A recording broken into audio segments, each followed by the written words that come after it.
우리가 누구나 이 성경 구절은 아마 다 외우지 않았을까 그렇게 해서 데살로니가 5장 16절부터 17, 8절까지 말씀 봉독하겠습니다. 항상 기뻐하라, 쉬지 말고 기도하라, 범사에 감사하라. 이것이 그리스도 예수 안에서 너희를 향하신 하나님의 뜻이니라.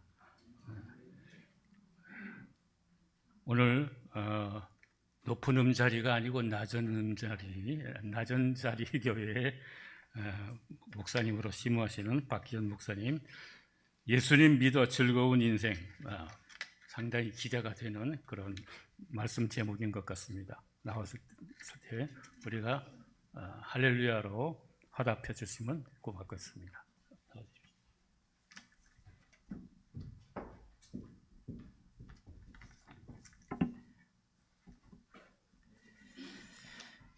반갑습니다. 처음 뵙겠습니다. 아니 할렐루야로 화답해 주신다고 하셨는데 할렐루야 한 번만 해주시면 안 됩니까? 할렐루야. 긴장돼서 한번 좀 이렇게 가볍게 좀 얘기를 시작해 보고자 인사를 건네드렸습니다. 오늘 먼저 초대해 주신 우리 박헌서 목사님을 통해 가지고 제가 오늘 이 한우리 교회에 오게 됐는데 초대해 주시고 함께 말씀을 나누고 예배를 할 수 있어서 너무 감사드리고 또 하나님께 영광을 돌려드리는 시간이 되었으면 합니다. 너무 긴장되네요. 여러분들 한번 하늘 한번 쳐다봐 주시겠습니까? 눈빛이 너무 저한테 꽂히니까. 제가 심호하는 교회가 엄청 작은 교회입니다. 그래서 그 성도가 10명이 안 되는데 이 오후 예배에 이렇게 많은 분들이 모이셔서 하나님 말씀을 듣고 또 우리가 함께 예배 드린다는 그 사실이 이 자리에 있는 것만으로도 가슴 떨리고 좋은 것 같습니다. 먼저 오늘 제가 이 본문을 선택한 이유는 사실 많은 분들이 알고 있고, 그리고 또 아까 사회자님의 말씀처럼 외우고 있는 것이 어떻게 보면은 당연하게, 저는 사실 이 본문을 예전에 수련회, 초등학교 때 수련회 가서 이거 안 외우면 점심 안 주니까 밥 먹으려고 외웠던 구절인데, 그렇게 우리가 어떻게 보면 굉장히 익숙하고 다 알고 있는 그런 본문이지만 우리가 이 본문을 또 새롭게 한번 볼 수 있을까? 새롭게라기보다는 우리가 조금 더 이 본문의 원래 의미를 찾아서 하나님 말씀을 들을 수 있을까라는 생각으로 한번 본문을 정해봤습니다. 그리고 약간 이런 점도 있었어요. 제가 이 교회에 와서 단 한 번 설교를 하고 무언가 우리가 신앙 안에서 교류를 한다면은 내가 하고 싶은 이야기가 뭘까? 그러니까 그냥 순수하게 제가 하고 싶은 얘기가 뭘까라고 좀 생각을 해봤는데, 그게 저 예수님 믿어서 너무 삶이 좀 즐거워졌다라는 겁니다. 그래서 그걸 가장 잘 나타내는 본문이 오늘 본문인 것 같아서 본문과 함께 또 우리가 신앙 안에서의 교류, 교제도 함께 있었으면 좋겠다는 생각으로 본문을 한번 선택해 봤습니다. 제가 먼저 이런 예로 말씀을 시작해 보고 싶습니다. 그러니까 여기 거의 대부분 결혼을 하셨고 자녀를 낳으셨을 텐데, 저도 아들이 있거든요. 그러니까 누군가 자녀를 낳게 된 누군가를 한번 생각해 보죠. 그러니까 아버지든 어머니든 상관없을 거예요. 그러니까 누군가 자녀를 낳게 됐습니다. 그렇게 되면은, 자녀를 얻게 되면은 사실은 그 사람 삶이 자녀를 가지기 이전으로 돌아갈 수 없다라고 저는 개인적으로 생각합니다. 제가 제 아들을 태어나서 처음 본 날, 그날이 아직까지도 선명하게 기억이 나는데, 이 간호사 손에 이렇게 들려 나왔어요. 그러니까 크기가, 제가 인간의 크기가 이렇게 손에 이렇게 들려서 나오는 크기라는 걸 상상해 본 적이 없고, 그리고 그 초음파 사진으로 막 뭉개진 얼굴을 보다가 제 눈앞에 진짜 제 아들이 이렇게 있는 겁니다. 그 이후로 그게 아침, 제 아내가 새벽에 양수가 터져가지고 아침 첫 수술로 이제 제왕절개를 해서 애를 낳았는데, 제가 아이를 봤던 시간이 한 9시 정도 됩니다. 제가 실제로 본 시간이. 그리고 제 삶이 바뀌었어요. 바뀌었다는 게 어떤 뜻이냐면은 제가 이전과는 다른 생각을 가지게 됐고요. 그리고 이전과는 다른 시선으로 아이들을 바라보고 그게 제가 살아가는 방식과 제가 살아가는 실제 삶의 부분에서 많은 영향을 끼쳤다라는 겁니다. 그러니까 크게 보면은 너 뭐가 바뀌었어? 라고 얘기할 수 있지만은 사실은 저는 제 자녀를 얻어 아들이 생기는 경험을 하고 나서 완전히 인생이 바뀌었습니다. 두 번 다시는 이전으로 돌아갈 수 없어요. 불가능하죠. 두 번째 한번 예를 한번 이렇게 한번 들어보도록 하겠습니다. 누군가가 만약에 인생이 고달파서 매주 로또를 사는 사람이 있다고 생각해보죠. 사실 요새 경제가 어려우니까 로또 판매량이 오히려 늘었다라고 합니다. 그러니까 일주일에 10,000원의 행복으로 희망을 소유하게 되는 그런 희망의 값이다, 소망의 값이다, 뭐 이런 농담을 하는 것도 들어봤는데, 이렇게 매주 로또를 사는 사람이 사실 그게 희박하다라는 확률을 몰라서 사는 게 아니죠. 제로가 아니니까 사는 거잖아요. 그렇게 로또를 이렇게 매주 사다가 어느 날 1등에 당첨이 됐다라고 생각을 해보죠. 우리가 토요일 날 오전에 그게 발표가 납니까? 오후인가요? 집사님 혹시 한 주간 10,000원의 희망을 즐기시고 계신 것 그래서 우리가 그렇게 10,000원의 행복을, 희망을 가지고 있다가 1등에 덜컥 당첨이 돼버린 상황을 한번 생각을 해보면은 이게 그때부터 삶이 달라지죠. 그러니까 우리가 한번 가상의 금액을 정해볼까요? 30억이라고 한번 쳐봅시다. 30억에 당첨이 됐어요. 그 왜 웃으시는 겁니까, 여러분? 생각만 해도 이게 그 30억이라는 금액에 우리가 당첨이 됐다면은 여러분들 그 삶이요, 그 사람의 삶이 이전과 같을까요? 달라져요. 그 경험이 앞으로의 삶을 규정하고 요소에서 많은 영향을 끼치게 되겠죠. 그러니까 이렇게 되는 거예요. 내가 만약에 예전에 다 갚지 못한 빚이 아직 5천이 남았어, 뭐 이런 거예요. 자영업자분들이 대출 받아가지고 가게 하는데 가게도 안 되고 5천이 남았어. 여러분들 이제 문제가 돼요? 문제가 안 되죠. 내 계좌에 30억이 찍히진 않았고 그 로또 당첨되면은 서울 가서 받아야 된다면서요. 서울 농협 가서. 우리 부산 사는데 그렇게 월요일 날 서울 가서 내가 그거를 내 통장에 꼽히기 전까지는 내가 사실 그걸 소유한 게 아니지 않습니까? 그리고 나는 지금 현재 상태는 어떻냐면은 5천만 원의 빚이 있는 상태예요. 내 손에는 뭐가 있냐면은 그냥 종이 한 장 있는 겁니다. 그래도 삶이 바뀌나요? 바뀌죠. 걱정이 됩니까? 걱정이 되지 않아요. 다음 날이 되면 주일이 됐어요. 주일이 돼서 여전히 5천만 원의 빚이 있어요. 그리고 내 지갑에는 그냥 그 로또 용지 종이 한 장 꽂혀 있는 거예요. 그럼 그것 때문에 불안해지나요? 전혀 그렇지 않죠. 자녀를 얻은 얘기와 제가 로또에 1등에 당첨된 이야기를 먼저 설교의 인트로로 여러분들한테 말씀드려봤어요. 그리고 제가 여러분들과 함께 이런 얘기를 한번 생각해 보고 싶은데, 여러분들 우리가 하나님으로부터 받은 것은 무엇인가요? 그러니까 성경은 우리 이 세상에서 어떤 것으로도 찾을 수 없는 형태의 약속과 성취를 우리 삶에 부어줬거든요. 영생이라는 단어. 한우리 교회는 그렇지 않겠지만 알 수 있을 것 같아요. 그러니까 한우리 교회는 그렇지 않을 거예요. 그런데 많은 한국 교회들이 이 영생이라는 단어가 가볍게 그리고 별것 아닌 것처럼 소비되고 있지는 않습니까? 때로는 영생이라는 단어가요, 벤츠보다 약하게 사용되는 것 같기도 해요. 벤츠는 강렬히 원하지만은 영생은 그러니까 뭐 그래 있겠지라는 정도의 피상적인 인식을 가지고 신앙생활을 하기도 하는 것 같습니다.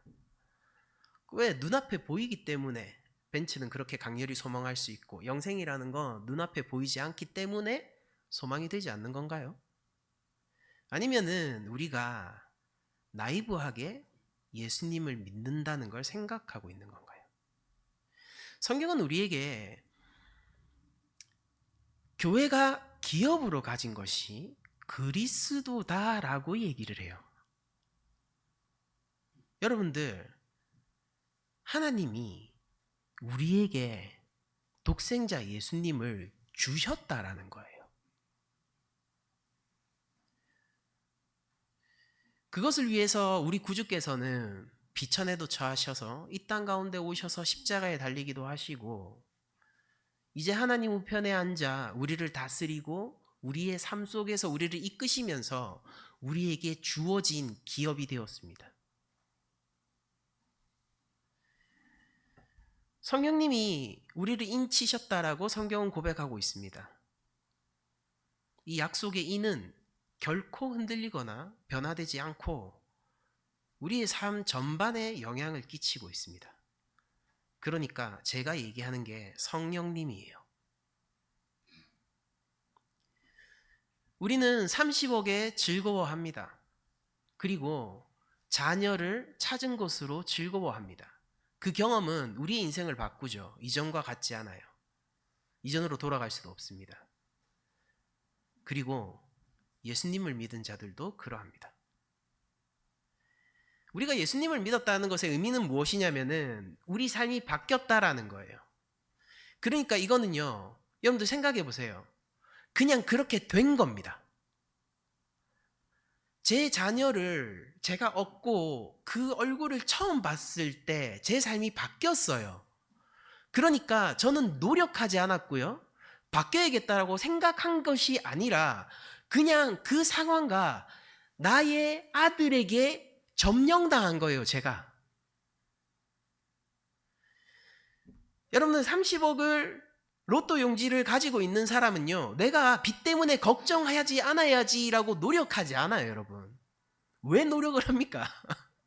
걱정이 안 되는 거죠. 당연한 거잖아요. 오늘 본문을 보면서 제가 느끼는 이상한 간극, 한국교회의 인식, 일반적인 인식과 한우리 교회는 아닐 것 같은데 한국교회 일반적인 인식과 제가 인식하는 본문의 이상한 간극 같은 게 있어요. 그게 뭐냐면은 이런 데서 대표적으로 얘가 드러나는데 감사노트 같은 거. 그러니까 감사한 거를 적으면 되잖아요. 근데 감사하기 위해서 노력하는 장면들을 저는 보게 됩니다. 대표적인 게 이런 거예요. 아 그래, 진짜 인생 진짜 힘들다. 너무 이게 답이 안 나온다. 그래도 연단이라고 생각하면 감사해야지 라고 노력하는 거예요. 그게 실제로 연단이라고 여겨져서 감사가 나오면 상관없는데 훈련이라는 미명 아래에서 실제 감사하지도 않은데 감사한 척 하는 거예요. 물론 감사노트를 쓰자고 하는 본래 의도는 그게 아닐 겁니다. 근데 그 본래 의도는 그게 아니지만 우리 한국교회 전반 가운데서 그 감사노트가 실제 기능하는 건요. 실제 기능하는 거는 그런 식으로 매우 자주 기능하고 있단 말이에요. 저는 이게 조금 이상하게 여겨져요. 성경은 분명히 감사하라라고 했는데 사람들은 감사하기 위해서 노력하고 있거든요. 이 둘의 차이는 크고 저는 이 둘의 차이를 바리새인과 예수님의 차이로 인식을 하고 있습니다. 하나님을 사랑하지 않지만은 하나님을 사랑하기 위해서 노력하는 자들은 하나님이 즐거워하지 않으세요. 예수님을 메시아로 여기지 않으면서 예수님을 메시아라고 고백하는 사람들의 거짓 고백을 예수님은 간파하십니다. 그분은 우리의 중심을 보시고 중심을 판단하시기 때문입니다. 우리는 교회입니다. 우리는 예수님 믿는 사람들이에요. 여러분들 우리는 감사하는 척할 필요가 없고 기도하는 척할 필요가 없고 우리가 즐거워하고 기뻐하는 척할 필요가 없어요. 여러분들 다시 한번 선언하지만 우리에게는 영생이 있고 우리에게는 예수 그리스도가 기업이며 우리는 하나님으로부터 받은 것이 매우 큰 교회입니다. 그러니까 우리가 무엇을 더 원해야 하고 하나님 앞에 무엇을 더 갈구해야 됩니까? 저는 솔직히 모르겠어요. 우리 뭘 더 찾아야 되죠? 하나님한테 무엇을 더 요구해야 됩니까? 그러니까 하나님이 때로는 빚쟁이처럼 여겨지기도 해요. 뭐 하나님한테 우리가 뭐 맡겨놨습니까? 아니에요. 하나님이 우리 삶을 맡기를 원하시는 거예요. 우리 때때로 이런 너무나도 당연한 사실을 잊어버리죠. 그분은 창조주시고 우리는 피조물입니다. 우리는 피조물이되 거룩한 하나님의 형상 그 자체입니다. 우리가 하나님 앞에 나아갈 때 어떻게 나아가야 할까요? 감사하는 척하면서 나아가야 할까요? 그 말이 뭔지 아세요? 당신은 하나님을 사랑하지 않으면서 그 앞으로 나아가려 노력하고 있다라는 거예요. 두려워하십시오. 회칠한 무덤이 되는 겁니다. 우리는 기도할 마음이 없으면서 기도하는 척하며 하나님 앞에 나가려는 무모한 짓을 하고 있다는 뜻이에요. 누구를 속일 수 있습니까? 우리가 설령 우리 스스로를 속일 수 하더라도 나를 만드시고 나보다 나를 더 잘 아시고 내 머리털 하나까지 세시는 그분의 눈을 우리가 속일 수 있겠습니까? 불가능한 것이죠. 그러니까 무모한 일이 우리 교회에 너무나도 많이 일어나고 있다라는 거예요. 그러니까 이 명령은 무엇이냐면은 기뻐하라는 것이고 기도하라는 것이고 감사하라는 것입니다. 그런데 이 명령이 아무것도 없는 맨 땅에서 하라는 게 아니라 이런 거예요. 야, 박 목사 이번에 아들 낳았다며. 그땐 전도사였지. 박 전도사 아들 낳았다면서. 예, 아들 낳았습니다. 야, 아들 낳으면 기뻐해야지. 기뻐해야죠. 기뻐해야 되는 겁니다. 이거예요. 오, 집사님 이번에 로또 1등 되셨다면서요. 로또 1등 맞으면 잔치하셔야죠. 잔치해야지. 잔치하는 거지. 이겁니다. 여러분들 복음은 우리를 율법에서 자유케 하고 예수 그리스도의 놀라운 은혜는 우리를 세상의 굴레와 죄와 사망의 굴레로부터 자유케 하는 것입니다. 우리의 구주와 함께 매는 멍에는 가벼우며 우리 삶 속에서 부어주시는 하나님의 은혜는 우리 삶 전체를 녹일 만큼 뜨겁고 격렬합니다. 저는 이것을 믿고 이것 때문에 말씀을 전하고 복음의 메인자가 되기로 스스로 결단합니다. 근데 저는 교회가 원래 그렇다라고 알고 있습니다. 여러분들 우리는 지금 특별한 이야기를 하는 것이 아닙니다. 일반적이고 평범한 예수님을 믿는 사람들 사이에서 공감할 수 있고 경험할 수 있는 일, 우리 모두가 그 안에서 즐겁게 대화할 수 있는 일에 대해서 얘기하는 거죠. 여러분 앞에 선 이 설교자는 위인도 아니요, 오히려 한 달란트 받은 못나고 능력이 없는 목사예요. 대단한 경험을 한 것이 아니라 대단하신 예수님을 만난 사람을 여러분들은 목격하고 계신 거고, 저는 그런 사람들을 제 눈에 담아내고 있습니다. 그러니 우리가, 본문을 다시 한번 읽을게요. 그러니 우리가 주 안에서 항상 기뻐합시다. 쉬지 말고 기도합시다. 범사에 감사합시다. 바울이 데살로니가 전서를 적을 때 데살로니가 교회에서는 조금 뭔가 문제가 있었어요. 당연히 편지를 적으니까 문제가 있으니까 편지를 적는 거겠죠. 당시 데살로니가 교회에 어떤 문제가 있었냐면은 거기 있던 사람들이 바울이랑 엄청 친하거든요. 여러분들 본문 보시면은 한 인사를 한 3장 정도 해요. 그러니까 너무 가까워서. 이게 교회에 보내는 공적인 서신인데요. 약간 개인적인 편지로 느껴진다라고 학자들이 얘기할 정도로 엄청 친근합니다. 사이가 너무 좋아요. 그런데 그렇게 한참 인사하고 축복하고 막 바울이 생각만 해도 좋나 봐요. 데살로니가 교회 사람들 생각하면은. 갈라디아 교회랑 좀 다른가 봐요.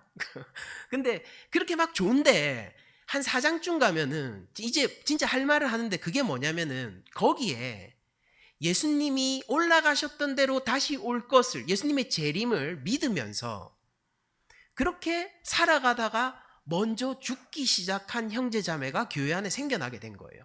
근데 남아있는 사람들이 이런 걱정을 하기 시작하는 겁니다. 야, 예수님 오기 전에 죽었는데 이게 재림에 참여하지 못하면 어떡하지? 라는 걱정을 하기 시작한 거예요. 그래서 디모데를 통해 가지고 바울한테 질문을 하게 되고 바울이 거기에 대해서 답해 주는 겁니다. 그래서 예수님의 재림에 대해서 자세하게 설명을 해줍니다. 엄청 자세하게요. 그리고 걱정하지 말라고 얘기해줘요. 죽음이 예수님이 재림에 참여하는 것을 막을 수 없다는 것을 그들에게 알려주는 거예요. 그러니까 데살로니가 교회에게 부족한 것은 무엇이었냐면 재림에 대한 지식이 부족했죠. 그들의 믿음은 어떤 정도의 믿음이었냐면은 죽은 사람도 재림에 참여하지 못할까 걱정하는 믿음이었어요. 근데 지식이 없어서 그들이 불안했단 말이에요. 그래서 바울이 지식을 얘기해주고 이어서 5장이죠. 오늘 본문이 5장이죠. 5장에 무엇을 얘기해주게 되냐면은, 그러니까 네가 도둑처럼 그날이 오는 것을 알지 않느냐? 그러니까 주님이 올 때까지 너희가 어떻게 살아야 되냐면 늘 깨어 있어야 하고 블라블라블라 오늘 본문, 그리고 이어서 블라블라블라. 그러니까 오늘 본문은 누구한테 하는 얘기냐면요, 모든 사람한테 하는 얘기가 아니에요. 모든 사람한테 하는 얘기가 아닙니다. 이 말을 들어서 만약에 예수님을 믿지 않고 그리스도를 사랑하지 않고 구주를 기다리는 소망이 없는 자들이 이 본문을 보잖아요. 즉시 율법보다 무거운 무게에 짓눌리고 말 겁니다. 왜냐하면 누구도 24시간 기도할 수 없거든요. 물론 이거는 좀 과장된 수사적인 기법이죠. 문자 그대로 24시간 기도하라는 건 아닙니다. 근데 24시간 누구도 기도할 수 없습니다. 어떻게 모든 일에 감사하는 사람이 있습니까? 일단 그건 비인간적이잖아요. 우리가 딱 느껴봐도 그건 비인간적이잖아요. 모든 일이 어떻게 감사하고 맨날 어떻게 기쁩니까? 감정이 마비된 사람은 그게 가능하겠죠. 비인간적이잖아요. 여러분들 그거 달성 가능한 목표일까요? 아니란 말이에요. 그 짐을 왜 져야 됩니까? 그러니까 바울은 다른 사람들에게 그런 율법의 짐을 지을 생각이 없고, 다만 누구에게? 예수 그리스도를 믿고 예수 그리스도를 소망하고 그분이 나를 회복시켜 주실 뿐만 아니라 이 온 우주를, 그분의 피조 세계 전체를 회복시켜 주시기를 소망하고 갈망하고 있는 사람만 이 명령을 받는 거예요. 그 사람들은 어떤 사람들이냐면은, 그러니까 지금 예수님하고 동행하고 있는 사람이란 말입니다. 예수님을 소유한 자들이고 성령을 소유한 자들이고 하나님의 말씀을 가지고 삶 속에서 하나님 나라를 지금 살고 있는 사람들인 거예요. 그런 사람들한테 바울이 이렇게 얘기하는 거예요. 그러니까 계속 깨어 있어. 언제까지? 주께서 오시는 날까지. 주께서 오시는 날까지. 여러분들, 그런데 그 삶이 어떠냐고요? 주님이 오실 때까지 기다리는 그 소망의 삶이 어떠냐고요? 그러니까 기쁘고 즐겁고 기도가 절로 나오는 삶이라는 겁니다. 맞잖아요. 여러분들 지갑에 로또 1등 용지가 끼워져 있다면 여러분들 월요일까지 참을 수 있으세요? 두근두근 할 거 아니에요. 30원. 여러분, 만약에 내 자녀가 이제 태어나가지고 지금 인큐베이터가 아니라 그 병원에 이렇게 그 간호사실에 있어요. 여러분들, 제가 그때 참을 수가 없었습니다. 그러니까 거기 가는 거를, 그러니까 빨리 가서 보고 싶은데 이놈의 일이 안 끝나는 거예요. 일을 하는데 제 시선이 어디 맞춰져 있었냐면은 제 자식한테 맞춰져 있었거든요. 그만큼 놀라운 경험이었어요, 저는 개인적으로. 우리가 하나님을 만났고 우리가 예수님을 구주로 고백하고 있고 우리들은 복음을 알고 있는 사람들이에요. 그러니까 남 눈치 볼 필요조차 없어요, 여러분. 그러니까 여기에 즐거울 만한 소스들이 다 제공되어 있는데 왜 우리가 남 눈치 보면서 이런 것들을 삶에서 포기해야 됩니까? 오히려 반대죠. 뭘 해야 됩니까? 하나님의 은혜를 갈구하고 그 안에 깊이 들어가는 거예요. 복음을, 예수 그리스도의 십자가 사랑을 우리 삶 속에서 더욱더 새겨 넣는 겁니다. 그렇게 우리가 어디를 바라보고 있냐면은 다시 오실 예수님을 바라보면서 이렇게 사는 거예요. 여러분들 그거 바라보면 신나지 않아요? 지금 좀 힘듭니다. 좀 힘들겠죠? 여러분들 여러 가지 곤란한 일들이 많을 거예요. 인생은 원래 그런 거니까요. 누가 인생이 즐겁다고 했습니까? 인생의 본질은 고통 아닙니까? 저는 살아보니 그렇던데요. 그런데 여전히 빚 3천이 있어도 월요일 날 서울 농협 갈 거 생각하면은 괜찮단 말이에요. 우리 인생이 각자의 모양대로 하나님이 각자 키우십니다. 그냥 하나님 선택, 선하신 뜻을 따라서 각자 키우십니다. 그 과정에서 우리가 좋을 때도 있고 나쁠 때도 있고 등락을 반복하겠죠. 그렇게 우리가 힘든 마치 사망의 골짜기에 있는 것처럼 느껴진다 하더라도 여러분들 잘 생각해 보세요. 거기에서 하나님이 함께하고 계시고 이미 영생을 주셨으며 주님이 오실 거예요. 게임 셋이 날 거라고요. 원수 앞에서 내가 상을 받을 거라니까요. 여러분들 그러면은 괜찮잖아요. 괜찮은 정도가 아니라 월요일날 내가 30억 타러 갈 거면은 지금 5천 더 빚 내지. 이거 뭡니까? 빚지는 거예요? 가불. 땡겨 쓰는 거잖아요. 땡겨 쓰는 인생이 어찌 안 신납니까? 괜찮잖아요. 이 진짜 괜찮은 인생 아닙니까? 제가 예수님 믿고 나서 제일 좋은 게 뭐냐면요. 여러분들 인생이 진짜 괜찮아졌어요. 인간답게 살 수 있게 됐고 포기하지 않게 됐고 살아도 지칠만 한데 지쳐 있는데 또 살만한 거예요. 옛날엔 안 그랬거든요. 예수님, 제가 30 넘어서 예수님 영접했습니다. 옛날엔 어떻게 살았냐면요. 아둥바둥 환경이 어떻게든 조성돼 있지 않으면은 여러분들 20대 때 노후를 걱정하는 청년을 생각해 본 적 있으세요? 그게 저예요.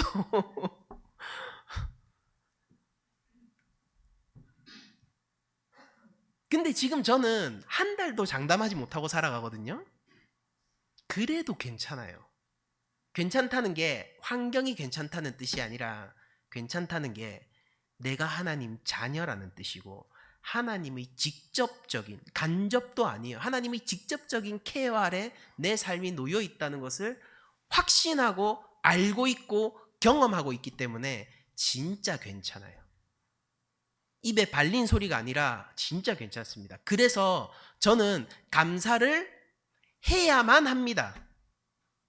감사하는 게 어렵지 않아요. 왜냐면은 내 삶에 부어진 게 너무 크기 때문에 감사가 절로 나오고 하나님한테 말 걸고 싶어요. 나 계속 깨어있게 해달라고. 주님 오실 때까지 내가 이 자리에 계속 있게 해달라고. 쉬지 말고 기도하라고 했더니 6시간 동안 이상한 기도를 하는 사람을 본 적도 있습니다. 6시간 기도하는 게 인생 업적입니까? 6시간 기도했대요. 근데 하나님이 관심 있는 건 뭔지 아세요? 무엇을 기도하느냐라는 거예요. 하나님 나라와 의를 구하랬더니 그러면 이 모든 것을 더한다고 하셨는데 이게 주께서 가르쳐 주신 기도의 본이죠. 그렇게 가르쳐 주셨는데 이 모든 것을 위해서 하나님 나라와 의를 언급해 주는 거예요. 하나님 못 속입니다. 하나님 나라와 의를 추구하고 사랑하고 거기로 달려가지 않는데 그거 언급한다고 뭐가 그리 달라질까요? 그 삶이 뭐가 그렇게 그 기도했다고 유익이 있을까요?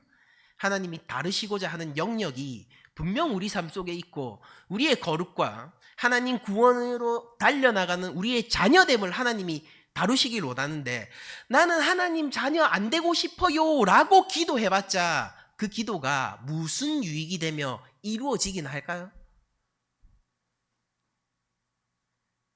바울이 쉬지 말고 기도하라고 했는데 이 컨텍스트가 있잖아요. 그러면은 뭘 기도하라고 했겠습니까? 깨어 있기를 기도하라는 거잖아요. 당연히. 쉬지 않고 기도하면서 쉬지 않고 죄를 범할 필요가 없다는 거예요. 기도하면서 굳이 기도하면서 왜 우리가 죄를 지어야 됩니까? 우리가 왜 감사하면서 굳이 감사하다고 얘기하면서 회칠한 무덤이 되고 우리가 왜 바리새인이 되어야 됩니까? 여러분들 기뻐하고 기도하고 감사하는 것의 일체의 비결은요, 이것을 추구하는 것에 있지 않고 그리스도를 추구함에 있습니다. 그리스도를 우리가 추구하고 그분 안에 있게 되면은, 그 복음 안에 있게 되면은 여러분들 걱정 마세요. 감사 그냥 돼요. 왜냐하면은 진짜 감사할 게 있거든요. 하나님 우리한테 기대 안 하세요. 우리는 죄인이고 하나님 죽어있던 우리를 살리셨어요. 원래 우리 아버지는 우리한테 기대하는 게 없어요. 탕자가 돌아왔을 때 그 아버지가 탕자한테 아무것도 기대 안 해요. 우리한테 뭐가 나올 거라고 생각 안 하세요. 하나님은 대신에 던져주시고요. 그러니까 알겠지 이렇게 얘기하는 거예요. 알겠지, 이거 봐봐, 우와 감사한데요, 이걸 원하시는 거죠. 이거 봐봐, 기도해야겠는데요. 야 봐봐, 내 아들아, 내 딸아, 나의 자녀야, 이거 봐봐, 내가 구원을 너에게 주고 내가 그리스도를 너에게 주고 내가 성령으로 너를 영원히 인쳤단다. 봐봐, 네 삶 속에서 일어난 일을 봐봐. 와 진짜 괜찮은데요. 즐거운 인생, 괜찮은 삶인 거예요. 저는 교회 안에 하나님 말씀을 사랑하지 않는 많은 사람들이 하나님 말씀을 따르는 경건한 사람인 척 속이고 이끄는 장면을 목격합니다. 여러분, 하나님 말씀을 사랑하지 않는 자들의 말을 귀담아 듣지 마세요. 여러분들 복음을 받아들이고 예수 그리스도를 인격적으로 만난 경험이 없는 자들의 말을 귀담아 듣지 마세요. 이거 해야 되고 저거 해야 되고 저거 해야 되고 저거 해야 하나님 기뻐하시고, 하나님 제일 기뻐하는 것은 내가 진짜로 하나님을 아빠라고 부를 때 제일 기뻐하십니다. 우린 그렇게 하나님의 자녀가 되어가는 거예요. 하나님이 일꾼이 필요하십니까? 하나님의 손이 모자라십니까? 우리가 성전이라도 다시 지어 드려야 됩니까? 하나님이 찾으시는 거는 그런 건축물도 아니요, 업적도 아니요, 일도 아니고 나예요. 그리스도의 십자가가, 그리스도의 보혈이 돈 때문에 흘려진 것처럼 여기면 안 됩니다. 그리스도가 보혈을 십자가 위에서 흘렸는데 그게 마치 무슨 일 때문에 흘려진 것처럼 얘기하면 안 돼요. 그리스도는 교회를 위해서 십자가에서 피를 흘리셨습니다. 그것이 하나님 입장에서 가장 찾고 추구하고 계시며 바라는 거예요. 기뻐함으로 하나님을 기뻐하게 하는 게 아니라 하나님이 우리를 기쁘게 하셨어요. 기뻐합시다. 기뻐해야 돼요. 기도함으로 하나님을 기쁘게 하는 게 아니에요. 하나님이 우리를 기도할 만하게 하셨어요. 아니 여러분, 주께서 오신다니까요. 어떻게 버틸 겁니까? 우리가 하나님하고 커뮤니케이션 하지 않고 기도를 통해서 내가 원하는 걸 이룬다? 아니에요. 하나님의 뜻이 내 삶 가운데서 이루어지도록 우리가 기도하지 않으면은 우리가 무슨 수로 주께서 다시 오실 날까지 버티냔 말이에요. 여러분들, 우리가 감사하지 않으면 우리 삶 속에서 있는 하나님의 크신 구원의 일은 우리 안에서 지극히 업신여겨지는 게 되는 겁니다. 그러니까 기쁘지 않을 때 이런 거예요. 그러니까 기쁘지 않을 때 다른 사람들은 못 기뻐하는데 우리는 기뻐할 수 있는 거예요. 왜? 있잖아요. 여기 로또 1등 여기 딱. 예? 다른 사람들이 감사할 수 없을 때 우리는 감사할 수 있는 거예요. 왜요? 2000년 전 골고다 언덕 구주를 생각하십시오. 왜 감사가 안 됩니까? 저는 그래서 그리스도인이 되고 나서 제일 좋은 게요, 저는 부자가 됐어요. 받은 게 많고 넘쳐 흐릅니다. 받은 게 많고 넘쳐 흐릅니다. 너무나도 많아서 감당이 안 돼요. 내 잔을 어떻게 그렇게 넘치게 철철 부어주시는지 저는 감당할 수 없을 정도의 하나님의 사랑 가운데 돌이킴을 받고 있는 사람이 되었어요. 여러분들, 저는 부족한 사람이에요. 저는 죄인이고 여전히 많은 것들과 싸우고 있고 저의 모습이 하나님 앞에서 부끄럽습니다. 그러나 저는 하나님 앞으로 가기를 주저하지 않아요. 내가 아들인데.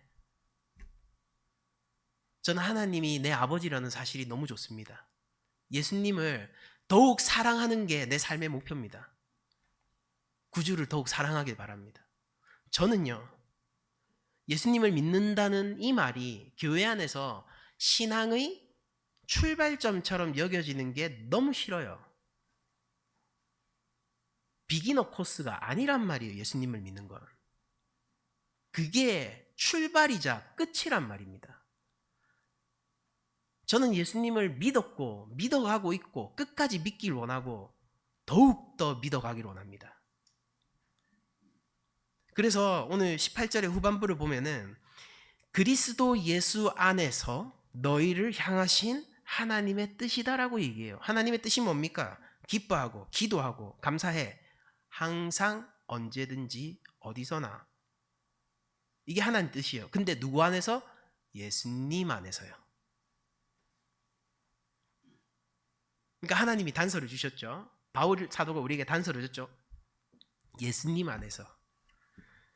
괜찮잖아요. 그러면 할 수 있는 거잖아요.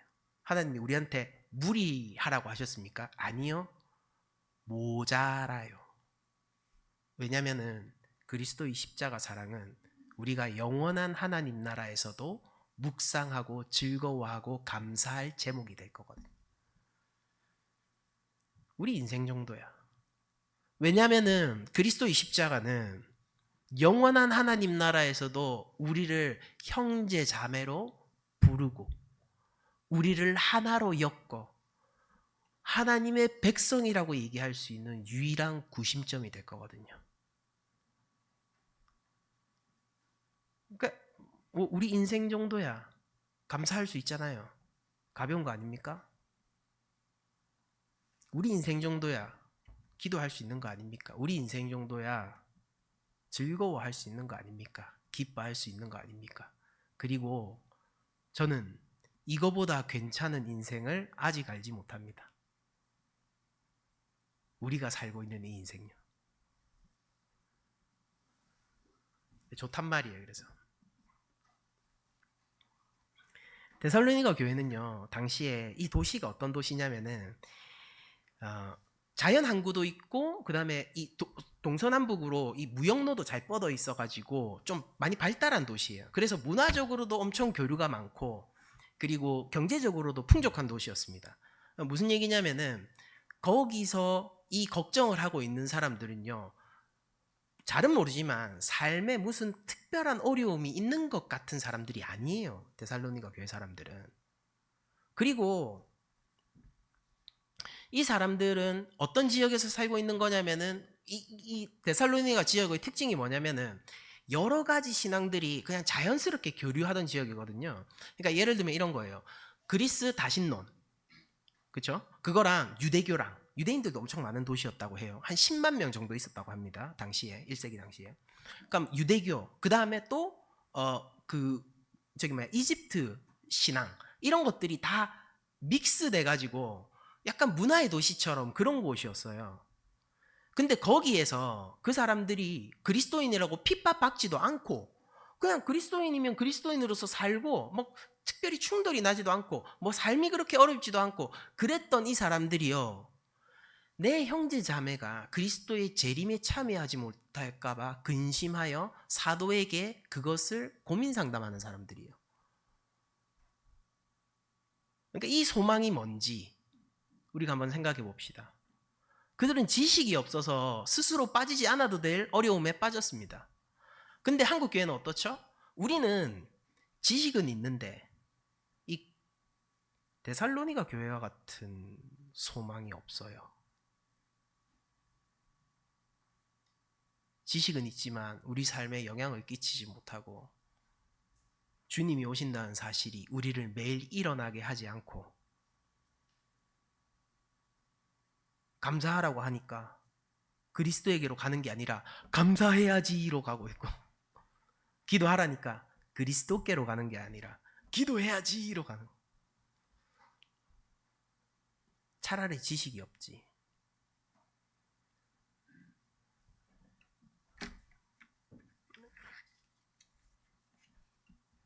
여러분들, 저는 주님을 만날 것을 기대합니다.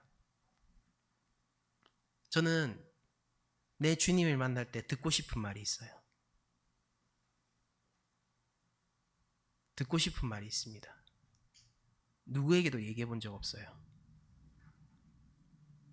그때 나의 구주에게 들을 것이기 때문이죠. 우리는 예수님을 믿는 사람이고 우리는 교회입니다. 가진 것이 많고 비천에 처해 있어도 주 하나만으로 충분하며, 부에 처해 있어도 주 예수 그리스도 외에는 만족할 수 없는 우리는 예수님을 믿는 사람들입니다. 진짜 괜찮은 인생, 즐거운 인생을 우리가 살고 있습니다. 그러니까 여러분들한테 저는 지금 이 시간을 통해 가지고 이거 하세요, 저거 하세요 말하려고 나온 게 아니라 우리가 그렇다라고 공감하려고 나왔습니다. 그래서 여러분, 이렇게 하셔야 돼요. 한 주간 이렇게 사셔야 돼요. 제가 그럴 깜냥은 아닌 것 같고, 다만 우리가 이 예배 가운데 주 안에서 하나 되는 경험을 하기 위해서 나왔습니다.